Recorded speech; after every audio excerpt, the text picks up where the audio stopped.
Les patriarches, livre 2. Chapitre 12. Le guet de Jacob. Genèse 32. Une fois délivré de son beau-père, Jacob poursuivit son chemin et il atteignit bientôt la région de Séhir, qui devait s'appeler plus tard l'Idoumée, quand Ésaü en aurait fait son fief. Pour le moment, le fils aîné d'Isaac se contentait d'y vivre en nomade et d'y promener ses troupeaux.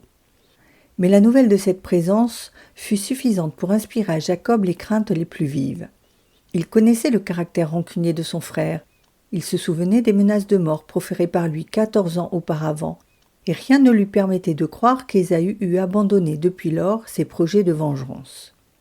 Aussi, Dieu, voyant son serviteur tourmenté par l'angoisse, le réconforta à nouveau par une vision céleste. Au moment où Jacob mettait le pied sur la terre de Séhir, il vit, comme jadis à Béthel, les anges venir à lui. Seulement cette fois, ils ne se tenaient plus sur une échelle, ils étaient rangés en ordre de bataille, comme une armée toute prête à le secourir. Réchauffé par cette vision, Jacob comprit que le ciel veillait sur lui. « Ce sont là les camps de Dieu, dit-il. » Et, selon son habitude, pour laisser un mémorial de cette faveur insigne, il appela ce lieu Mahanaïm, c'est-à-dire camp. Cela fait, il se mit en devoir de reprendre contact avec Ésaü, dont il redoutait toujours le caractère violent. Car si la vision des anges l'avait rassuré, elle n'avait pas banni de son cœur la crainte sensible que l'homme éprouve instinctivement devant le danger, par suite de sa nature mortelle, même quand il a la certitude de l'assistance divine. Jacob dépêcha donc des messagers vers son frère, avec mission de gagner ses bonnes grâces par des avances courtoises. « Vous parlerez, leur dit-il, à mon seigneur Ésaü de façon suivante. Voici ce que vous dit votre frère Jacob. Je me suis rendu près de Laban, et j'y suis demeuré jusqu'à aujourd'hui.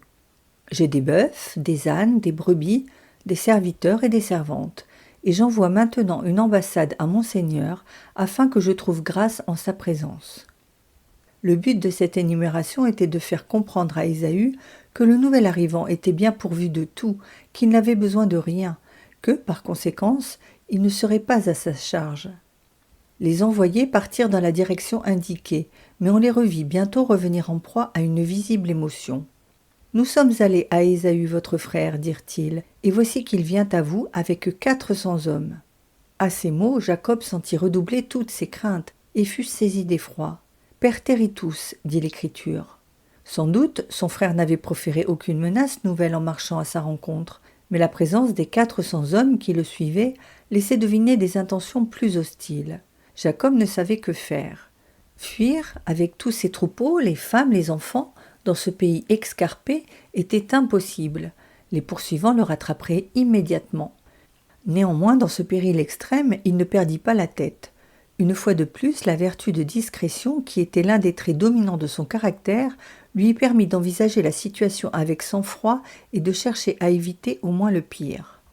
Or, en l'occurrence, le pire c'était le massacre général de tous les siens, c'est-à-dire, pour l'homme de foi qu'il était, la destruction totale du groupe sur lequel reposait avec l'héritage des bénédictions d'Abraham la promesse du Rédempteur et tout l'espoir de salut de l'humanité.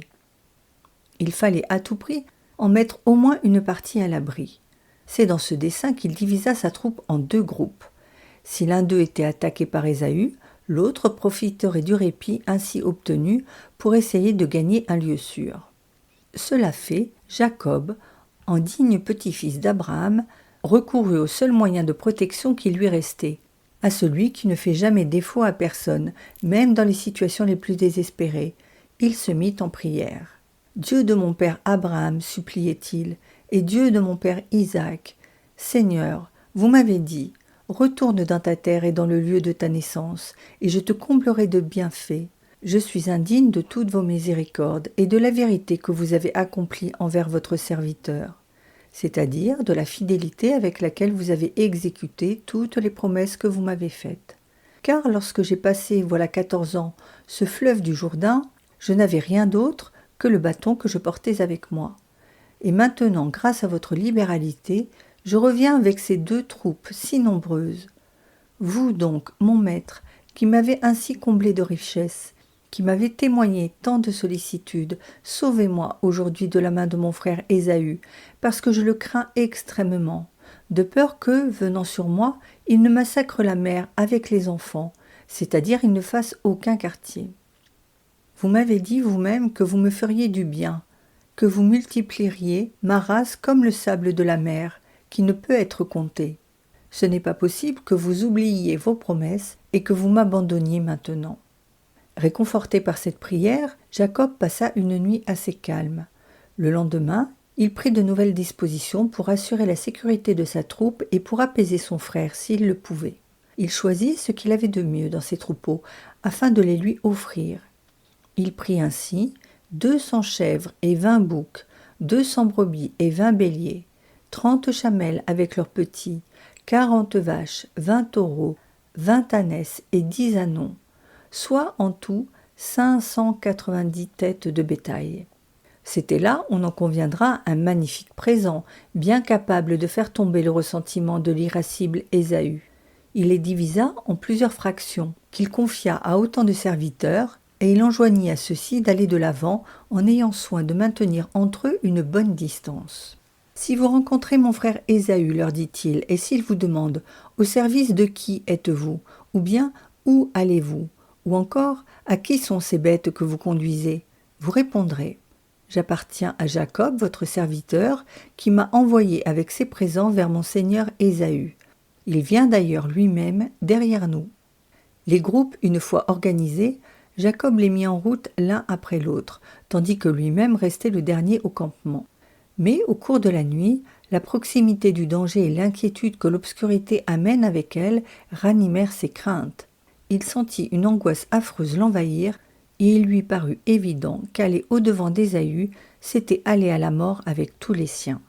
Il se trouvait alors sur le bord d'un affluent du Jourdain que l'Écriture appelle le Jabbok, et que l'on identifie aujourd'hui avec l'Ouadi es-Zerka, ou torrent bleu. C'est une rivière au cours rapide qui coule à travers un ravin profond, hérissé d'obstacles naturels et fort difficile à franchir en dehors des gués. Sur l'autre rive s'étendait une zone désertique très accidentée, semée de rochers escarpés, de grottes et de cavernes.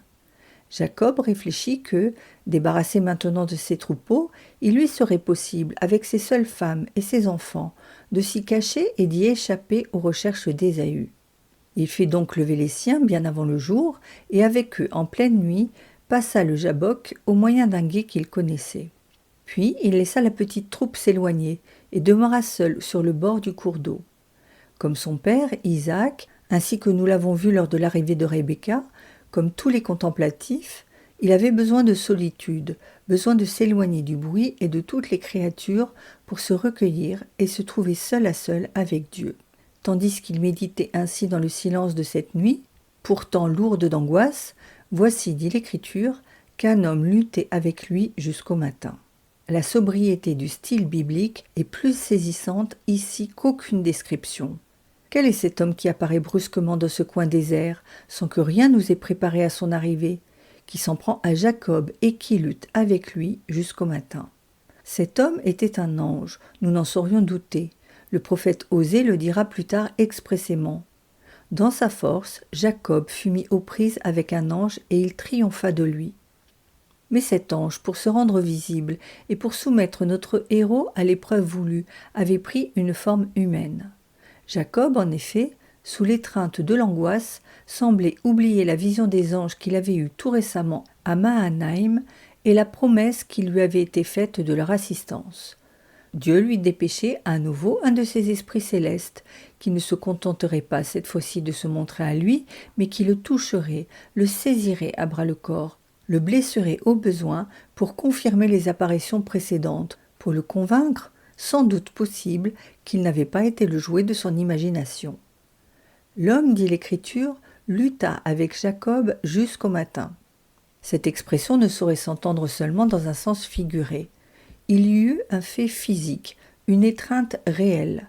La boiterie qui en resta à Jacob en fait foi. Il lutta avec l'ange non pas sans doute comme un jouteur dans le stade, mais comme un suppliant lutte avec celui dont il veut à tout prix obtenir une grâce, ou comme un enfant lutte avec sa mère qui feint de vouloir se séparer de lui. Il s'était agrippé au survenant de toutes ses forces, il le conjurait avec larmes, C'est le prophète Osée qui nous le dit, de ne pas l'abandonner, de ne pas le laisser tomber aux mains d'Ésaü, lui et tous les siens. L'ange, alors, comme s'il ne pouvait se dégager, toucha le nerf de la cuisse de Jacob, qui se dessécha aussitôt.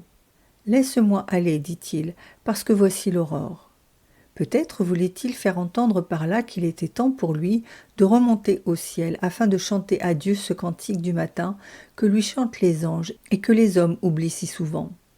En tout cas, le lever du jour marquait sans aucun doute le terme de sa mission.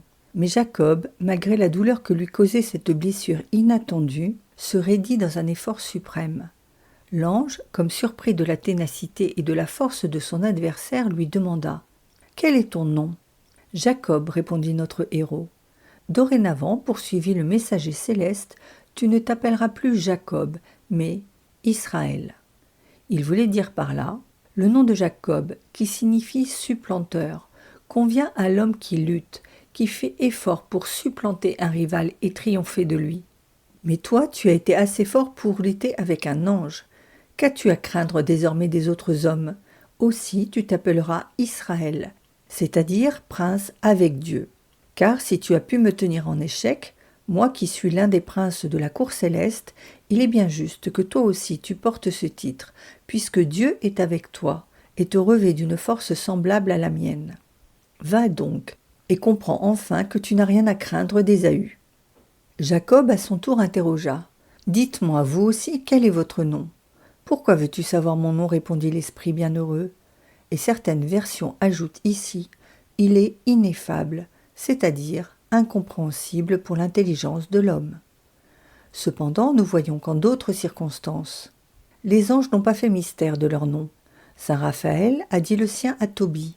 Daniel s'est vu révéler ceux de Saint Michel et de Saint Gabriel. Si, comme on le pense communément, l'ange qui luttait avec Jacob n'était autre que Saint Michel en personne, le prince des armées célestes, pourquoi refuse-t-il de donner son nom qui est pourtant bien connu ? Parce que dans cette scène, justement, il n'agit pas en son propre nom, il tient la place de Dieu. Au livre de Tobie, ou dans les visions de Daniel, les anges qui interviennent restent dans leur rôle de messagers célestes. C'est pourquoi ils ne craignent pas de se nommer. Mais ici, l'ange parle et agit comme s'il était Dieu lui-même, selon la règle générale qui veut que, avant l'incarnation, Dieu ne se soit jamais manifesté lui-même aux hommes, mais que, même dans les scènes les plus solennelles de l'Ancien Testament, comme celle du buisson ardent ou du Sinaï, il leur est toujours parlé par l'intermédiaire d'un ange. C'est donc le nom propre de Dieu que l'ange se refusait à énoncer, car Dieu ne peut être dit ni compris, dit saint Denis. Il est de sa nature ineffable, innommable, incompréhensible. Les noms dont nous nous servons pour le désigner expriment seulement tel ou tel de ses attributs. C'est ainsi que nous l'appelons le Créateur, le Tout-Puissant, le Très-Haut, le Saint, le Fort, etc.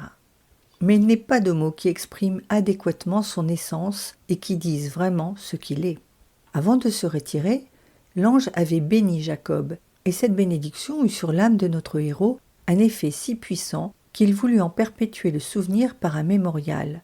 Il donna donc au lieu où s'était déroulée cette scène le nom de Phanuel, qui signifie « j'ai vu Dieu face à face ».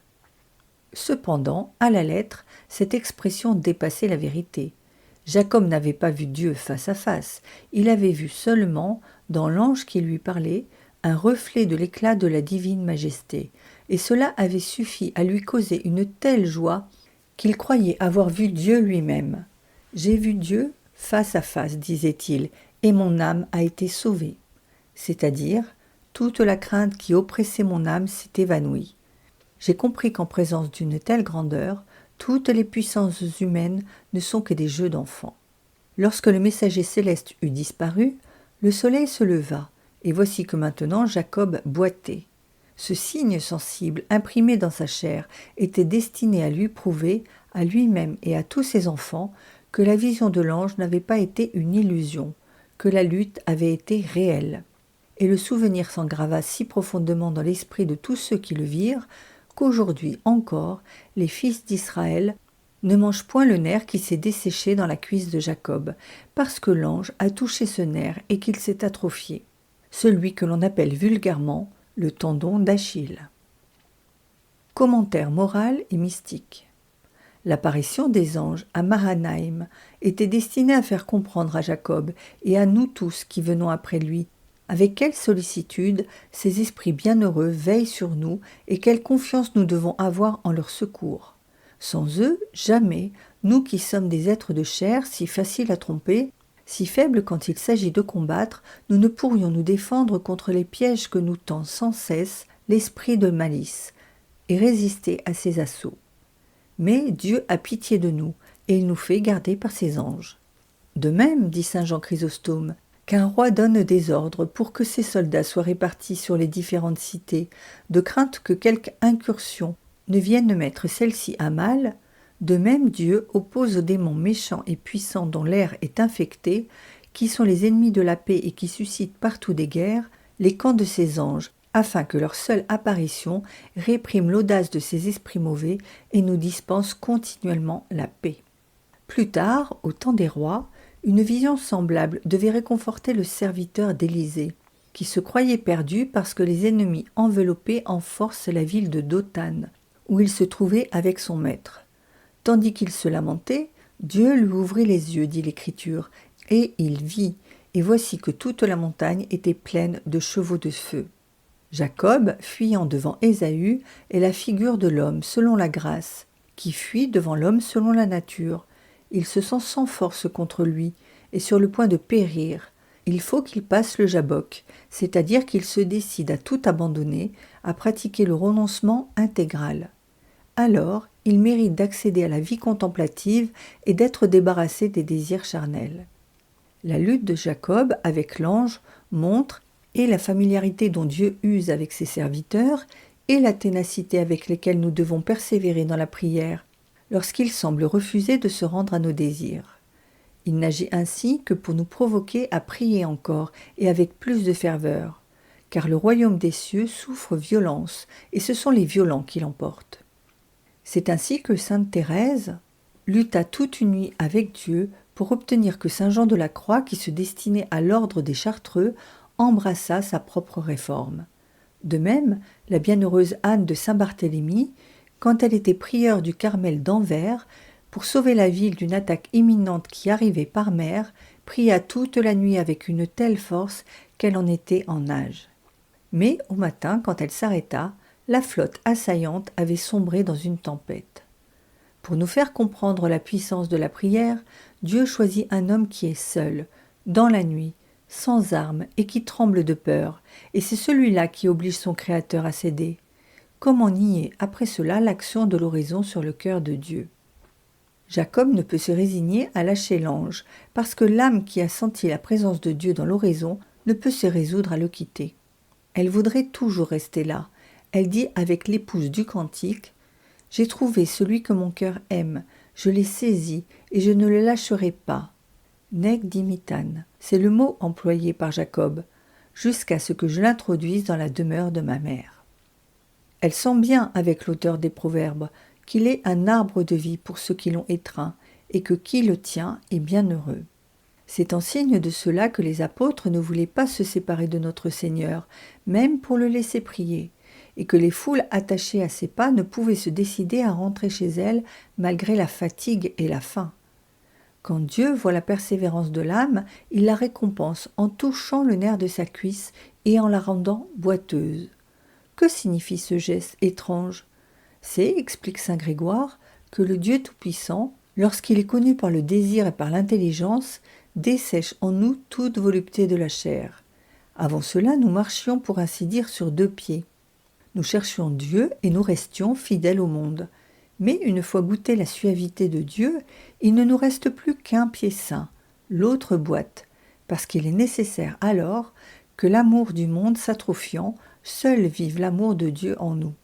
Si donc nous étreignons l'ange, nous nous mettons à boiter d'un pied, tandis que croît dans l'intime de nous-mêmes la force du divin amour, la force de la chair, au contraire, s'affaiblit. Quiconque a un pied malade s'appuie de tout son poids sur celui qui reste bon. De même, l'âme, avec laquelle le désir des joies terrestres s'est éteint, porte toute sa puissance sur la seule recherche de l'amour de Dieu. C'est sur ce pied-là qu'elle se tient, tandis que l'autre, le pied de l'amour du monde, qu'autrefois elle posait sur le sol, elle le maintient maintenant au-dessus de terre. Ainsi, lorsqu'une âme est blessée du divin amour, sa chair défaille. Elle ne peut plus s'occuper que de Dieu. Rien ne peut la satisfaire, écrit Richard de Saint-Victor, sinon une seule chose. Elle n'aspire qu'à une chose, de même qu'elle ne peut rien goûter, sinon une seule chose, à savoir Dieu. Elle n'aime qu'une chose, elle ne chérit qu'une chose, elle n'a soif que d'une chose, elle ne désire qu'une chose, elle n'aspire qu'à une chose, elle ne soupire qu'après une chose, à savoir Dieu. Cela seul l'enflamme, cela seul l'apaise, cela seul répare ses forces, cela seul la rassasie. Rien n'a de douceur, rien n'a de saveur, sinon ce qui est assaisonné de cette unique chose. Tout ce qui se présente, tout ce qui s'offre à elle est immédiatement rejeté, immédiatement foulé aux pieds, si cela ne combat point pour son amour et ne sert son désir. Mais qui pourra décrire dignement la tyrannie de cette passion ? Elle chasse tous les désirs, elle bannit les empressements, elle rend insupportable tout exercice qui ne cherche pas à se mettre au service de sa flamme. Tout ce qu'elle pense, tout ce qu'elle dit, tout ce qu'elle fait lui paraît inutile et même intolérable si elle ne peut le rapporter à l'unique objet de son désir. Lorsqu'elle peut jouir de celui qu'elle aime, elle croit tout posséder avec lui. Sans lui, tout lui répugne, son corps défaille, son cœur se dessèche et languit. Elle n'accepte aucun conseil, n'écoute pas la raison, n'admet aucune consolation. Mais elle crie avec l'épouse du cantique « Allez dire à mon bien-aimé que je languis d'amour ».